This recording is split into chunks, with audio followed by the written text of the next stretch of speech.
আসসালামু আলাইকুম এভরিওয়ান, কেমন আছেন সবাই? আশা করছি ভালো আছেন। আজকে সকাল সকাল ঘুম থেকে উঠে চলে এসেছি একটু বাইরে। এখানে একটু ছোট খালের মতো আছে আমাদের বাড়ির সামনে। আর এটা হচ্ছে আমাদের নতুন বাড়ির জায়গা। জমি নতুন কেনা হয়েছে, সেখানে বিভিন্ন ধরনের সবজি গাছ লাগানো হয়েছে।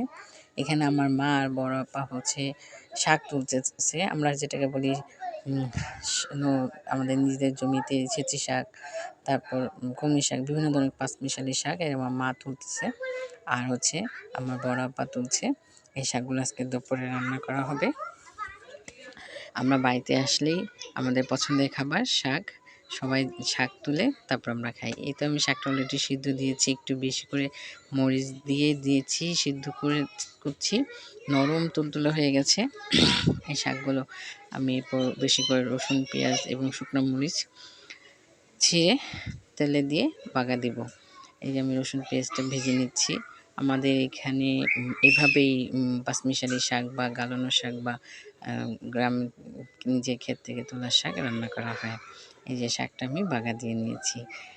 খুব মজা হয়েছে শাকটা। আমরা সবাই খুব মজা করে খেয়েছি। আর আমি রান্না করেছিলাম হচ্ছে মুরগির মাংস সবার জন্য। আমি মুরগির মাংসটা ভালো মতো কেটে ধুয়ে এটাকে একটু ভেজে নিচ্ছি। আমি আজকে মুরগির মাংসটা রান্না করব পেঁপে এবং আলু দিয়ে।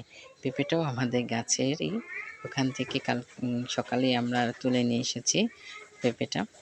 আমি মাংসগুলো ভালো করে ভেজে রেখে তারপর আগে পেঁপের আলুটা কষিয়ে নিচ্ছি। পেঁপেটা সিদ্ধ করে নিইনি, তো এই জন্য এটা ভালো করে কষিয়ে নিচ্ছি। এটা ভালো মতো কষানো হয়ে গেলে এখানে আমি মাংসগুলো দিয়ে দিব। মাংসগুলো দিয়ে ভালো মতো কষিয়ে তারপরে এখানে পরিমাণ মতো পানি দিয়ে একটু ভুনা ভুনা করে নেব।